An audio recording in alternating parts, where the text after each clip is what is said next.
සුබ දවසක් ඔයාලා හැමදෙනෙක්ටම ගොඩක් සතුටින් පිළිගන්නවා CREATIVEARTLK YouTube channel එකේ තවත් brand new episode එකකට. අද වීඩියෝ එකේ මම කතා කරන්නේ ඔයා Prism Live Studio application එක use කරනවා නම් screen recording වලට ඔයා high quality screen recording එකක් achieve කරන්න මොන වගේ settings ද හදා ගන්න ඕනි කියලා. මෙතනදී ප්‍රධාන වශයෙන්ම මම use කරන settings ටික තමයි ඔයාලට පෙන්වන්නේ. ඒ වගේම තමයි මේ ඔයාලා බලන්නේ part 2 වීඩියෝ එක. part 1 එකේදී මම කතා කරනවා high quality stream එකක් කරනවා නම් ඔයා මොන වගේ settings ද හදා ගන්න ඕනි කියලා. ඉතින් ඔයා first time මේ screen recording එක ගැන වීඩියෝ එක බලනවා නම් අනිවාර්යෙන්ම part 1 එකත් බලන්න. එතනදී මම කතා කරනවා Prism Live Studio application එකෙන් කොහොමද high quality live stream එකක් කරගන්නේ කියලා. එතනදී streaming එක ගැන විතරක් නෙමේ ඔයාගේ internet speed එක bit rate ගැන මේ වගේ ගොඩක් දේවල් මම කතා කරනවා. You are watching CREATIVEARTLK. හරි මුලින්ම ඔයා Prism Live Studio application එක open කරගත්තට පස්සේ මේ විදිහට බලා ගන්න වෙන්නේ නැහැ. ඔයාලට black screen එකක් තමයි බලා ගන්න පුළුවන් වෙන්නේ. මුලින්ම ඔයාලට කරන්න තියෙන්නේ මම මෙතන scene එකක් create කරගෙන තියෙන නිසා මම ඔයාලට අලුතෙන්ම scene එකක් සහ screen capture එකක් හදා ගන්න විදිය කියලා ඊට පස්සේ settings ගැන කතා කරන්න. මුලින්ම ඔයාලට කරන්න තියෙන්නේ මෙන්න මෙතන drop down එක select කරන්න. ඔයාලට පේනවා ඇති මගේ live stream setup එක සහ මගේ tutorial recording setup එක වෙන වෙනම තියෙනවා. මම යනවා මෙන්න මෙතන scene collection management කියන එකට. මේක select කරාම ඔයාලට මේ විදිහේ window එකක් එනවා. මෙන්න මෙතන පහතින් බලා ගන්න පුළුවන් new කියලා icon එකක් තියෙනවා. මේක select කරලා ඔයාලට පුළුවන් මේ scene එකට කැමති නමක් දෙන්න. මම මෙතන test කියලා දෙනවා. ඊට පස්සේ මේ window එක okay කරගන්න. ඊට පස්සේ තියෙන window එකත් close කරගන්න. දැන් ඔයාලට පේනවා ඇති මෙන්න මෙතන drop down එක select කරාට පස්සේ මේ තියෙන මගේ කලින් තිබ්බ scenes දෙක. මේ තියෙන්නේ මම test කියලා හදාගත්ත scene එක. ඒක යටතේ ඔයාලට පේනවා ඇති scene 1 කියලා එකක් තියෙනවා. ඔයාලට හැකියාව තියෙනවා මේක rename කරගන්න. ඔයාලට අවශ්‍ය විදිහකට tutorial record කරනවා නම් tutorial නැත්නම් game නම් gaming විදිහට. ඊට පස්සේ ඒක එහෙම්මම තියෙද්දි මම යනවා source window එකට.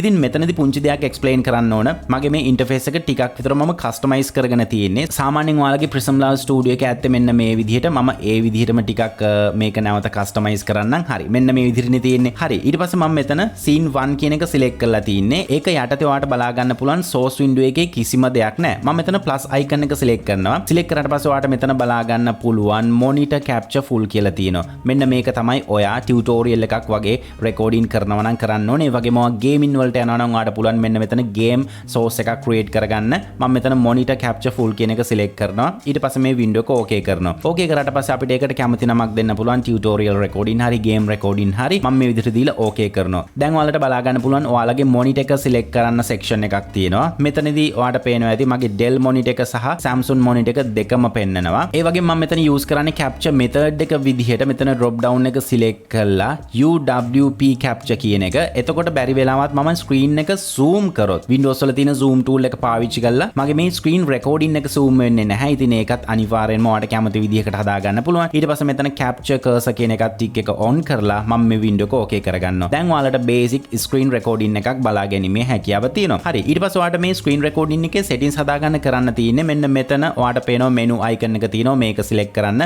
මෙතන settings යටතේ ඔයාලට settings බලා ගන්න පුළුවන්. ඒක select කරන්න. ඊට පස්සේ එන interface එකෙන් output කියන section එකට යන්න. දැන් ඔයාලට බලා ගන්න පුළුවන් මෙන්න මේ විදිහේ interface එකක් තියෙනවා. මුලින්ම ඔයාලා හදන්න ඕනේ මෙතන output කියන එක. output කියන එක අනිවාර්යෙන්ම ඔයාගේ monitor resolution එක දාන්න full resolution එක. මෙතන 1920 1080 මගේ resolution එක. ඊට පස්සේ අනිවාර්යෙන්ම මෙතන FPS එක 60 දාන්න. විශේෂයෙන්ම ඔයා game එකක් සහ ටිකක් motion වැඩි දෙයක් capture කරනවා නම් 60 FPS වලින් ගොඩක් smoothly මේ වැඩේ කරගන්න පුළුවන්. ඒ වගේම තමයි මෙතන output setting කියන section එකට ආවට පස්සේ ඔයාලට මෙතන drop down එකක් තියෙනවා output mode එකේ යටතේ. මෙතන simple කියලා ඇත්තේ ගොඩක් දුරට. මෙතන advanced කියන එකට දාගන්න. advanced එකේ යටතේ මෙතන tabs කිහිපයක් බලා ගන්න පුළුවන්. මම කලින් වීඩියෝ එකේදී ඒ කියන්නේ මේ වීඩියෝ එක part 2 නේ. part 1 එකේදී කතා කරා streaming settings හදා ගන්න විදිය. ඔයා live stream එකක් කරනවා නම් අද කතා කරන්නේ recording settings හදා ගන්න විදිය. ඒක නිසා මම මෙතන recording කියන tab එක select කරනවා. ගිහිල්ලා මේ විදියට පහතට scroll කරනවා. අපිට මුලින්ම type එක standard කියලා බලා ගන්න පුළුවන්. එතන වෙන type එකක් නැහැ. ඊට පස්සේ අපිට බලා ගන්න පුළුවන් recording path එක. එතනදී decide කරන්න පුළුවන් මේ record එක කොහෙටද save වෙන්නේ කියන එක. ඒක අනිවාර්යෙන්ම custom location එකකට save කරගන්න. ඊට පස්සේ අපිට බලා ගන්න පුළුවන් මෙන්න මෙතන recording format කියන එක. default අපිට මෙතන recording format එක එන්නේ MKV. ඒක ගොඩක් editing softwares වලට support කරන්නේ නැති issue එකක් තියෙනවා. ඉතින් ඒක නිසා අනිවාර්යෙන්ම format එක MP4 වලට change කරගන්න අමතක කරන්න එපා. ඒ වගේම මෙතන audio track කියන section එකේ 1 සහ 2 එක මම සිලෙක්ට් කරගෙන තියෙනවා. ඒක මම මෙතන එක්ස්ප්ලেইন කරලා ඔයාලට කියලා දෙන්නම් ඇයි මෙහෙම 1 සහ 2 මම සිලෙක්ට් කරලා තියෙන්නේ කියලා. ඊට පස්සේ මම මෙතන එන්කෝඩර් කියන එකට එනවා. ගොඩක් දුරට ඔයාගේ ඇත්තේ use stream encoder කියන එක. එතකොට අපි stream එකේ මොන විදිහද තෝරලා දුන්නේ අන්න ඒකම මෙතනට සිලෙක්ට් වෙනවා. එහෙම නැතුව මම කලින් වගේම NVIDIA NVEC H.264 කියන එක තෝරලා දෙනවා. ඊට පස්සේ නැවතත් පහතට ස්ක්‍රෝල් කරනවා.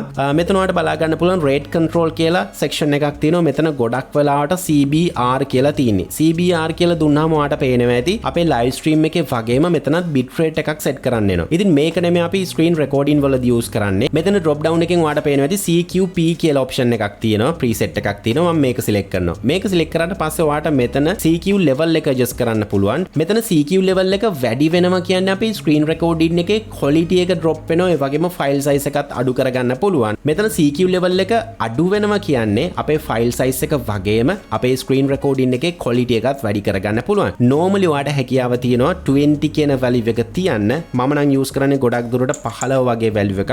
මොකද ටිකක් විතර මට screen recording එක quality කරගන්න පුළුවන් නිසා. හරි මම නැවතත් පහතට scroll කරනවා. මෙතන ඔයාලට බලා ගන්න පුළුවන් preset කියලා section එකක් තියෙනවා. මම මෙතන max quality දාලා තියෙන්නේ. ඉතින් මම කලින් කිව්වත් වගේම max quality එක දාලා ඔයාගේ machine එක lag වෙනවා වගේ නම් ඔයාලට හැකියාව තියෙනවා මෙතන quality, performance, max performance, low latency වගේ දේවල් try කරලා බලන්න. මම මෙතනදී කතා කරන්නේ high quality screen recording එකක් නේ. ඒක නිසා ඔයාලට හැකියාව තියෙනවා මෙතන max හරි quality කියන එක හරියන්න. මම max quality දානවා. ඊට පස්සේ profile එකත් මම high profile එකට දානවා. හරි මේ settings ටික විතරයි අපිට screen recording වලට සහ streaming වලට අදාළව හදාගන්න තියෙන්නේ. ඊට පස්සේ මම යනවා මෙන්න මෙතන tabs වල visual කියන section එකට. මෙතන ඔයාලට බලා ගන්න පුළුවන් අපේ base canvas resolution එක තියෙන්නේ 1920x1080. ඒ කියන්නේ මගේ monitor resolution එක. මෙතන output resolution එකත් අනිවාර්යෙන්ම monitor එකේ resolution එකට set කරගන්න. අපි හිතුව මෙතන 1280x720 දුන්නොත් අපේ monitor resolution එක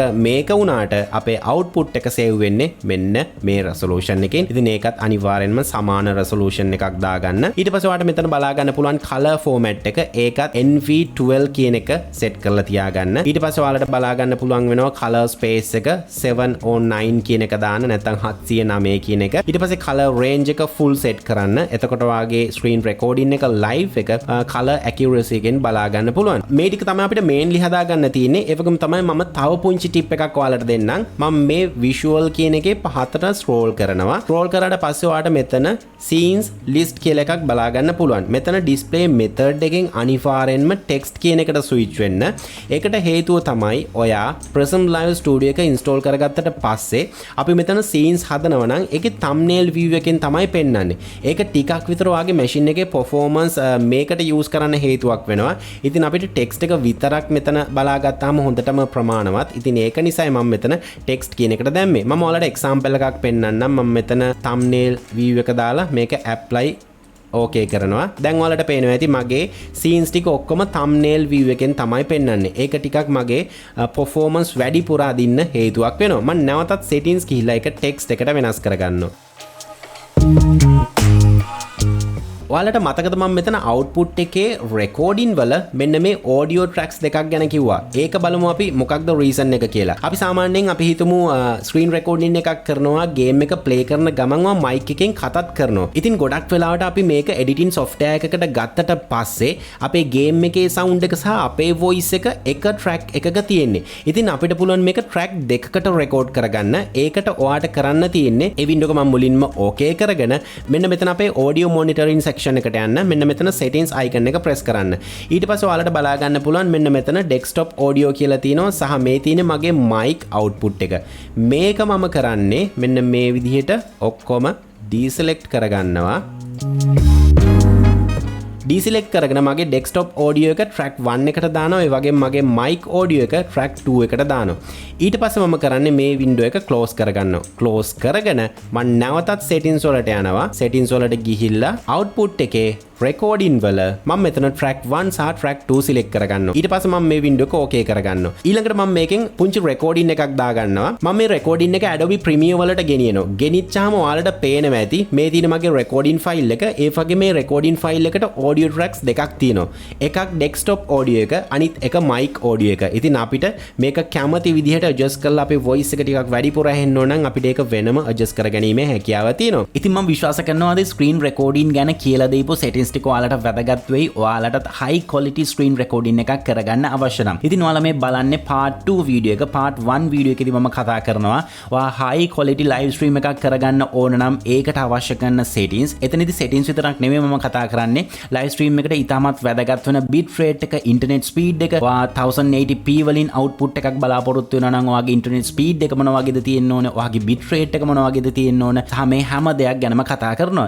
ඉතින් අනිවාර්යෙන්ම මේ වීඩියෝ එක බැලුවා නම් මේකේ part 1 එකත් බලන්න කියලා හැමෝටම invite කරනවා. ඒ වගේම තමයි ඔයා screen recording වලට use කරන applications මොනවාද මේ හැම දෙයක්ම අපි කතා කරමු comment section එකේ. ඉතින් ආයතලු tutorial එකක් අරන් මේ බලාපොරොත්තු ඇතුව මම sign out වෙනවා. මම ස්ටිෆන් ඇන්ඩර්ස්. ඔයාලා හැම දිනෙකටම සුබ දවසක්. So he's been looking for somebody who could save him, instead of searching inside for what they gave him. A strong will, strong mind causes mayhem. We could change the world, change times, rearrange them. Staying on pace, running the race. Life is a chase, I don't want a place, I wanna be first. Work till it hurts, dehydrated thirst till I'm in a hearse.